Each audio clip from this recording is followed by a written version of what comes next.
नमस्कार दोस्तों, learning talks के इस प्लेटफॉर्म पर आपका फिर से स्वागत है। तो जैसे कि आप जानते हैं कि लर्निंग टॉक्स के इस यूट्यूब चैनल पर हम कंटिन्यूसली जो है वो स्टील प्लांट से संबंधित वीडियोस अपने लाते रहते हैं और उम्मीद करता हूं मैं कि आज का भी आपको ये वीडियो ज़रूर पसंद आएगा।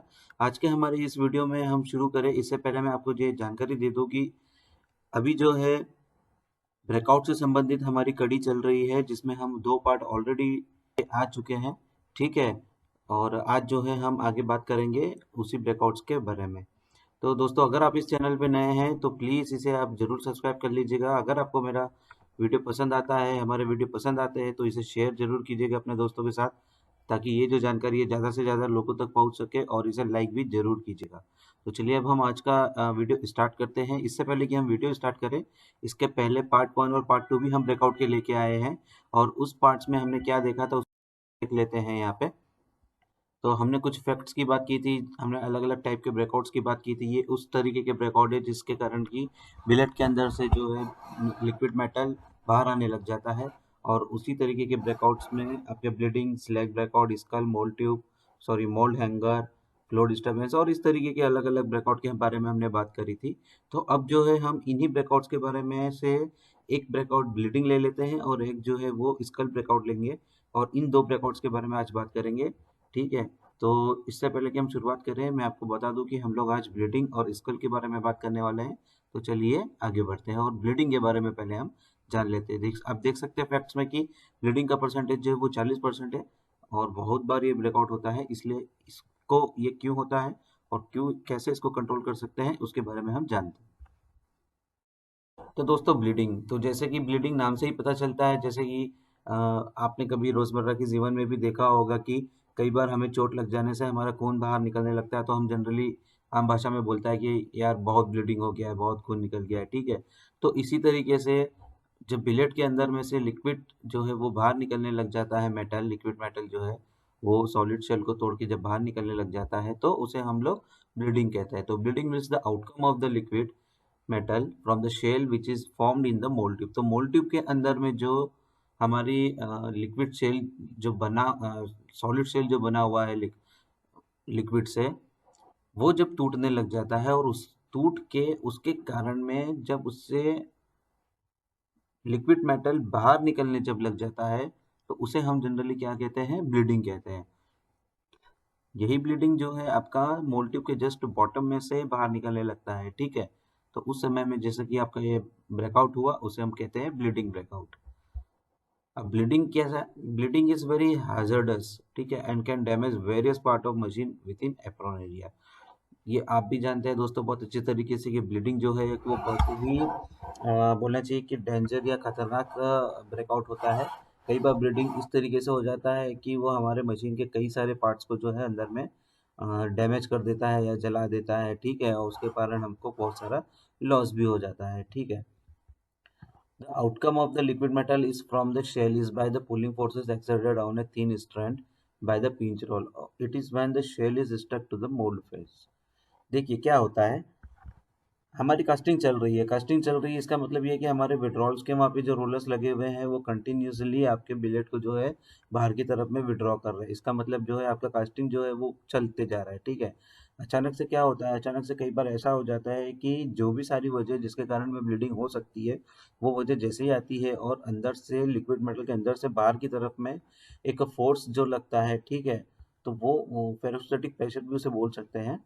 एक प्रेशर जो है वो लगता है, या फिर पुलिंग फोर्स जो लगता है एक, और वो जो स्ट्रैंड की तरफ में जब आता है फोर्स, तो अचानक से वो उसकी जो सतह है वो कमज़ोर हो जाती है। और कौन सी सतह, जो बाहर की जो सतह है, बिलेट के बाहर की जो सतह है वो कमज़ोर हो जाती है। वो कमज़ोर होने के कारण में वो टूटने लगती है, और उसके अंदर में लिक्विड मेटल जो होता है वो सॉलिड होने से पहले ही वहाँ से पूरा रप्चर हो जाता है बिलेट, और वहाँ से जो है पूरा मेटल जो है आपका बाहर निकल जाता है, ठीक है? ये कब होता है, ये तब होता है जब आपका शेल जो है वो मोल्ड की फेस के साथ में चिपकने लगता है, ठीक है? It is when the shell is stuck to the mould face. और जब भी इस तरीके का कोई भी इस तरीके का जब कुछ भी एक प्रोसेस होती है, तो उसे हम लोग क्या कहते हैं, वो ब्लीडिंग कहलाती है, ठीक है? तो too much excess of temperature also helps bleeding to occur. देखिए, अगर मेटल का टेम्परेचर जरूरत से ज़्यादा है तो भी ब्लीडिंग हो जाता है। कई बार देखो हम लोगों की आदत क्या होती है या फिटर लोगों की आदत क्या होती है कि एक बार वो पानी, मान लीजिए कि आपके सिस्टम में ऑटोमेशन नहीं चालू है, ठीक है, वाटर स्प्रे का ऑटोमेशन नहीं चालू है, मैनुअल फीडिंग, मैनुअली ही आप लोग जो है उसको कूलिंग कर रहे हैं, सेकेंडरी कूलिंग। तो कई बार आदत के अनुसार क्या होता है कि हम पानी तो सेट कर देते हैं, ठीक है, पानी सेट किया, स्टार्टिंग में आपका पानी जो है वो कम था तो आपको बताया गया है कि भाई पानी कम है, थोड़ा सा आपके इंचार्ज ने बताया कि भाई पानी बढ़ा दो, आपने पानी बढ़ा दिया, ठीक है। या अगर पानी ज़्यादा था तो बोल दिया कि भाई पानी कम कर दो, तो आपने पानी कम कर दिया। फिर होता यह है कि जनरली आदत के अनुसार कि हम एक बार पानी सेट कर देते हैं और कोशिश ये करते हैं कि उसी सेट किए हुए पानी के ऊपर में आपका जो पूरा कास्टिंग जो है निकल जाए। अब इस बीच में अचानक से मान लीजिए कि स्पीड अगर बढ़ जाता है, कास्टिंग का स्पीड अगर बढ़ गया, तो स्पीड बढ़ेगा तो टेम्परेचर भी हाई साइड में रहेगा, लेकिन पानी तो अभी भी उतना है। तो वो जो है जितना पानी इसको चाहिए रहता है वो नहीं मिलता है, तो उस कारण में भी ब्लीडिंग हो जाता है, ठीक है। उसके बाद में आप जो टेम्परेचर आप ऊपर से लेके आए हैं, मान लीजिए कि वो कम हो गया, ऑपरेटर ने कहा, मोल्ड ऑपरेटर ने कि टेम्परेचर कम लग रहा है, लांसिंग करने का जरूरत है। तो जैसे ही लांसिंग करा तो टेम्परेचर फिर बढ़ गया। तो टेम्परेचर फिर बढ़ गया, इसका मतलब आपको पानी हल्का सा जो बिलेट के कलर को देखते हुए और बढ़ाना चाहिए, लेकिन चूंकि हम लोग मैनुअल कूलिंग कर रहे हैं और अच्छे से ध्यान नहीं दिया, तो अचानक से तब भी ब्लीडिंग हो जाता है, ठीक है। तो ये जो सारी छोटी छोटी चीजें हैं जिनके कारण में कि ब्लीडिंग हो सकते हैं, ठीक। तो टेम्परेचर जो है इसमें बहुत ही इंपॉर्टेंट रोल प्ले करता है। तो it is very important to maintain temperature throughout the casting. तो हर पूरी कास्टिंग के दौरान में हमें जो है टेम्परेचर मेंटेन करना बहुत ही ज़्यादा जरूरी है। Other reason like bad condition of mould, मान लीजिए कि आपका जो मोल्ड ट्यूब है वही है, उसका ही कंडीशन अच्छा नहीं है, वो वियर आउट हो चुका है अंदर से, या घिस चुका है, या उससे बहुत सारी हीट निकल चुकी है। जरूरत से ज़्यादा अगर आप हीट निकालने जा रहे हो तो भी कई बार वो मतलब उतना कूलिंग नहीं हो पाता है, प्राइमरी का कूलिंग वहाँ पे, उस कारण में भी जो है प्रॉपर आपका सॉलिड सेल नहीं बन पाता है, या बन भी जाता है तो वो कमज़ोर रहता है, और फिर जो टेम्परेचर अंदर है आपका लिक्विड का, लिक्विड मेटल का, और उस टेम्परेचर के ऊपर में फिर बाहर की तरफ में जो आपका एक कूलिंग फोर्स जो लग रहा है, जो अभी हमने थोड़ी देर पहले बात की, तो उस कारण में जो कमजोर आपकी सतह बनी है, ठीक है, वो एकदम से अचानक से टूटने लग जाती है और हीटिंग हो जाता है वहाँ पे। फिर दूसरी वजह है हाई सुपर हीट, वही टेम्परेचर वाली बात है, अगर आपका सुपर हीट ज़्यादा है तो भी हीटिंग हो जाएगा। मान लीजिए कि कास्टिंग स्पीड आपका ज़्यादा है तो भी ब्लीडिंग हो सकता है आपका, ठीक है। तो ये सारे इन सारी वजहों से जो है वो ब्लीडिंग ब्रेकआउट होते हैं, ठीक है। अगर मान लीजिए कि हमको ब्लीडिंग को कंट्रोल करना है तो to control bleeding one should control the casting speed, हमको कास्टिंग स्पीड जो है वो कंट्रोल में रखना पड़ेगी, सुपर हिट जो है वो मेंटेन करके चलना पड़ेगा। और अगर मान लीजिए कि ये दो चीज़ करने के बाद भी आपका कंटिन्यूसली हर एक हिट या दो हिट के बाद में ब्लीडिंग हो ही रहा है, तो हमको जो है ये समझ जाना चाहिए कि अब हमें जो है वो मोल्ड की कंडीशन चेंज करने की ज़रूरत है। इसका मतलब मोल्ड जो है वो हमको चेंज करने की ज़रूरत है। तो ये है ब्लीडिंग है, इसके एक दो तीन जो आपको मैंने बताया है यहाँ पे वजह, ये बहुत ही खास वजह है, इन कारण से ब्लीडिंग होता है। और इसको रोकने के लिए जो बताया गया है कि जैसे कास्टिंग स्पीड कंट्रोल में रखना चाहिए और सुपर हीट भी कंट्रोल में रखना चाहिए, या फिर अगर आपका मोल्ड जो है वो वॉर्न आउट हो चुका है तो हमको मोल्ड भी बदलने की ज़रूरत है, ठीक है। चलिए अब हम आगे बढ़ते हैं और बात करते हैं स्कल टाइप और स्टिकिंग टाइप ब्रेकआउट की, ठीक है। तो स्कल टाइप और स्टिकिंग टाइप ब्रेकआउट, इस ब्रेकआउट में क्या होता है दोस्तों? तो दोस्तों इस ब्रेकआउट में जैसे कि नाम से भी पता है कि आपने कई बार सुना होगा कि स्कल बन जाता है, ठीक है। तो स्कल बन जाता है या फिर मोल्ड जो है वो स्टिकिंग करने लगता है, या फिर कई लोग इसे बोलते हैं कि स्केल बन जाता है, ठीक है। तो चलिए इसके बारे में बात करते हैं। तो scale breakout is also known as scale breakout, देखिए जैसे कि हमने बात की, skull breakout is also known as scale breakout, so many type people from floor are use to say it खोखा। देखिए कई बार आपने ये भी सुना होगा कि भाई मोल्ड के अंदर में खोखा बन गया है, इसका मतलब कि वो किस चीज़ की बात कर रहा है, वो बात कर रहा है स्कल की या फिर स्टिकिंग की, ठीक है। तो इसके बाद में अगर हम बात करें तो the formation of skull start in the mould from the top to bottom. जब भी आपका स्कल बनता है मोल्ड के अंदर में, वो किस तरीके से बनता है, ऊपर से लेके नीचे तक में बनता है, ठीक है। Skull breakout generally leads to plug the stem. जब भी स्कल ब्रेकआउट होता है, अगर हमने उसके ऊपर में दबा के स्कल को बाहर नहीं निकाला तो ब्रेकआउट होना तय है, और वो स्टैंड को प्लग हमको करना ही पड़ता है। इसलिए ये बहुत ही ज़रूरी है कि हम स्कल ब्रेकआउट या फिर स्टिकिंग को जो है कंट्रोल कर मतलब कि ना बने, उस सारी चीज़ों का ध्यान रखें, या फिर अगर स्केल बन भी रहा है तो उसको मेहनत करके मोल्ड ऑपरेटर जो है या उसके साथ जो हेल्पर रहता है वो उसे दबा के बाहर निकाल दे, ताकि आपका एटलीस्ट वो जो पूरा कास्टिंग है वो तो पूरा हो जाए। उसके बाद में आपको जो प्रिकॉशन लेना है वो आप ले सकते हैं।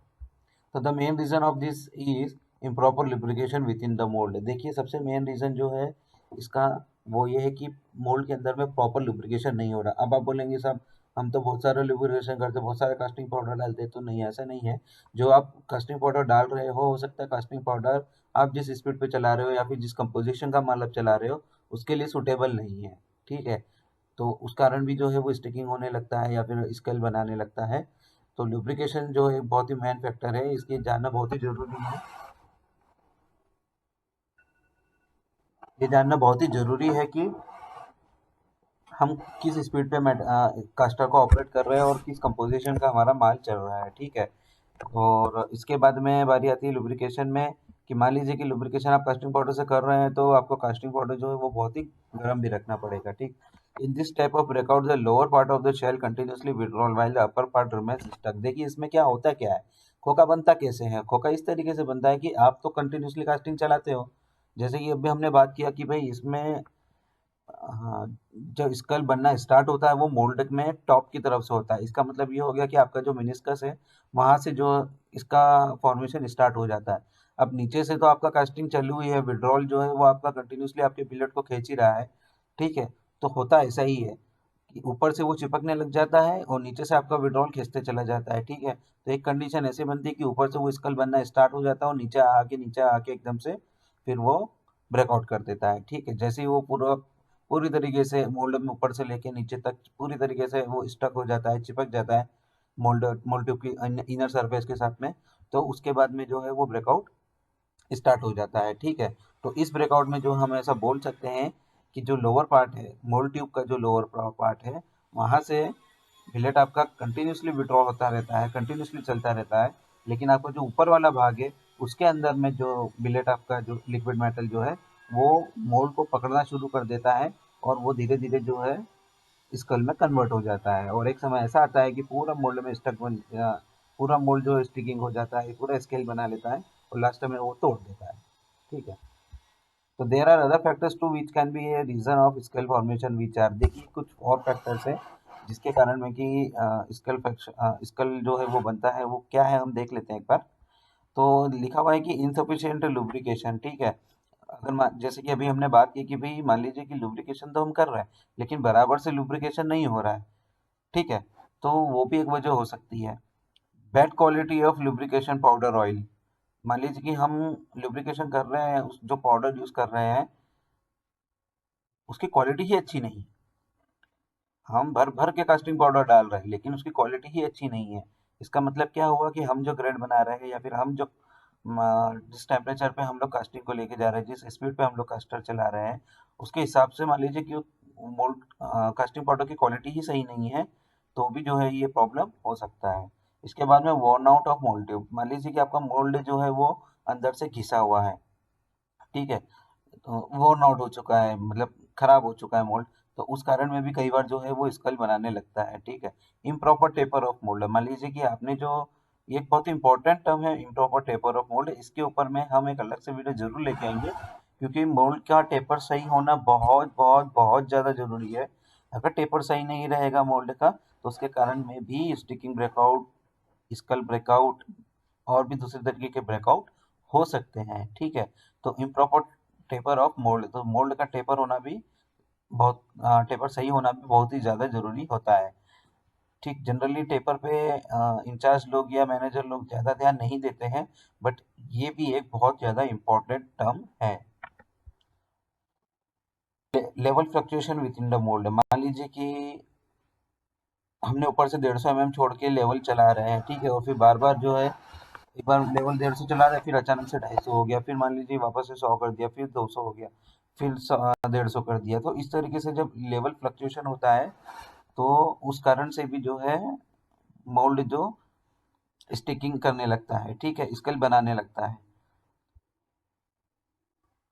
Improper mould water cooling 6 number पे लिखा है। अगर मान लीजिए कि आपने जो पानी दिया हुआ है उसका कूलिंग ही बराबर नहीं है, तो उस जरूरत से ज़्यादा पानी और ज़रूरत से कम पानी, ये दोनों जो है वो स्कल फॉर्मेशन में अपना योगदान देते हैं।